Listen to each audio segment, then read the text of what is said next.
Въпросът, мис Мокрич, не е групичката. Просто ние сме хора с сговорчени характери.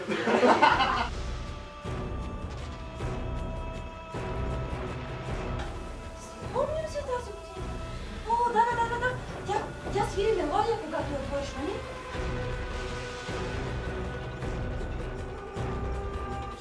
Аз не вярвам, че ти си останала пакета в магазина, защото ти мила Фреда. Бас! Ти сама си занесла на Мартин. Ами си го пако!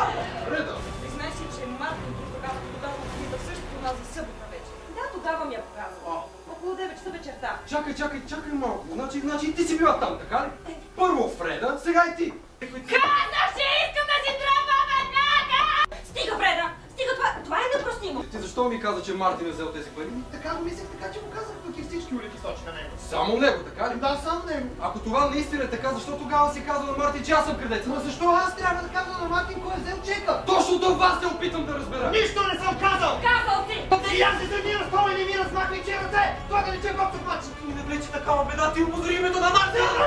Внимавай! Да се внимава вече, е твърде късно! Тя беше любовница на Мартин! Никога няма да ти простя това, като си казва на брата ми! Никога!